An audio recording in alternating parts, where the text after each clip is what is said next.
What's up guys, so finally after like 2 trillion years I'm back again with another video discussing some of you have been all waiting for. Well, technically not everyone, but whatever. I would like to thank this guy for recommending it, and anyway, let's jump right into the video. So if you are new to my channel or not, I will try to explain it really briefly, explain the main concept, what I do and what I've done in my trading past, and yeah. Basically, I made most of my profit by reselling CSGO knives for TF2 items. Now, there is not really any taboo at that. However, how could I make so much profit and how does it still work? Well, some of you asked me this, and let me put it this way. Of course it does, but there is another thing. Why would one overpay so much for a simple item like a knife? Well, let me put it this way. TF2 is a really old game, and we all know that.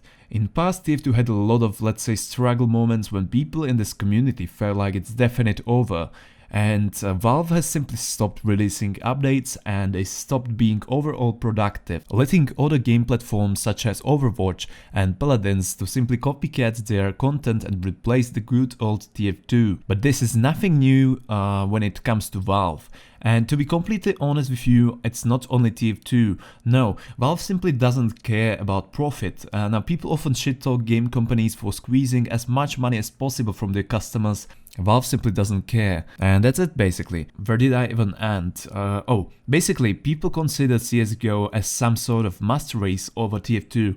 And also not mentioning that CSGO is a newer game and it has a lot more potential and its economy is way more stable than the one in TF2, I guess.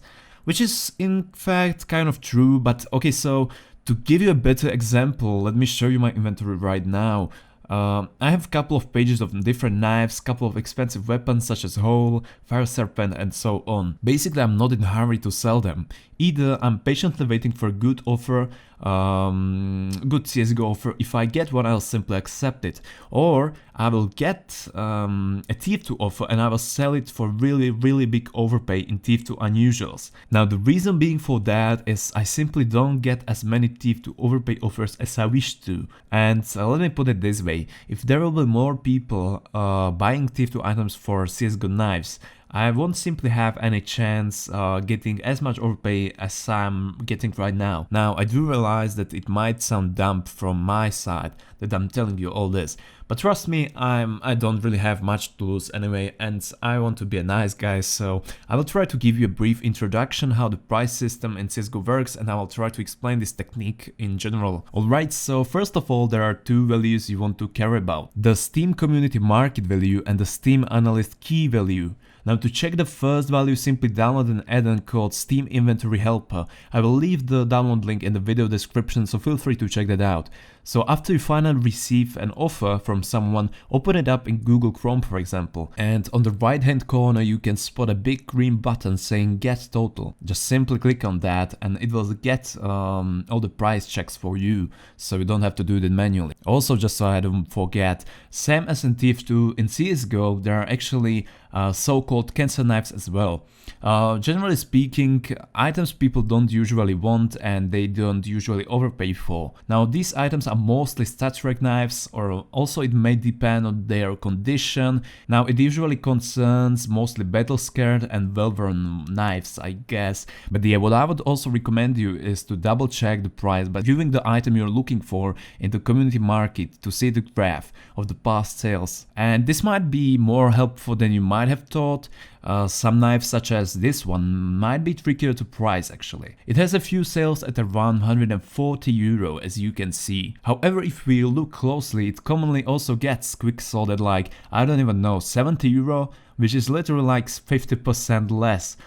So if you pay with your 140 knife for this 140 knife, you will technically lose 50%. So yeah, this was the first step you want to make sure to check. Now let me get to the second step. I always check the Steam Analyst key price. So what it is and how to check it? Well, Steam Analyst is a third-party website with a huge and often refreshed database of all the items and their current prices and keys. And again, I will leave the link in the video description, so all you have to do is just go there and click the link. And after that, just write down the item name and it will count up the value for you, so you don't have to do all that stuff manually. And also there is a funny fact, you you can also add multiple items in here and it will sum it up for you, so you don't have to calculate it yourself. So it makes the whole process of trading way easier, and I simply just love this. So after you know how much are each items in the trade and you are still making profit, then feel free to accept, I guess.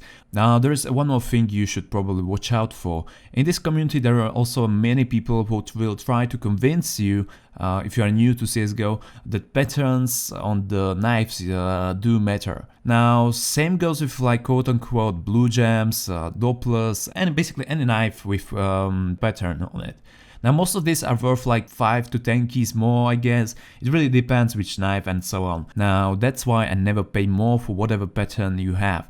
It may be a heart or angel on the slaughter knife, whatever. I just simply don't pay more for any of these, and I would probably only pay more for a sapphire, ruby, emerald, maybe black pearl, and basically there it ends, I guess, because most of these are pretty easy to resell, but other than that I wouldn't ever invest in patterns such as like, you know, 50% blue on the backside, and I don't even know what else, you know. Also, I would like to explain briefly how I find these people. Let's say you buy a CSGO knife, you bought it like a week ago and you don't know what to do with it. You want to make profit by reselling it for TF2 unusuals, right? And then get a better knife later. I don't really know how to find these people if I were to give you an easy tip. You know, they mostly come to me and I try to talk and negotiate with them a better deal usually, and that's basically as simple as it is. I always look for desperate people looking to switch fast before any hassle.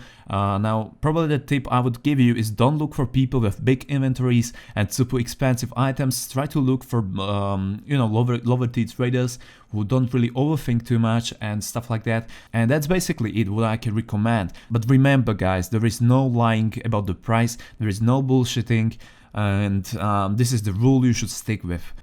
Take it like this: CSGO items basically equal to pure keys. Now TF2 unusuals don't, and this is what you can use in your advantage, I guess. You can technically say that you are buying a quick sell with quote-unquote keys, when in fact you are buying it with CSGO knife. I hope it makes sense. Anyway, I hope you understand it now. If not, feel free to ask in the comments below. I will try to answer it myself. And also I would like to invite all of you to join my Steam group if not already, and again I will leave all the links in the video description, so feel free to check that out. Anyway guys, I will see you all until the next one.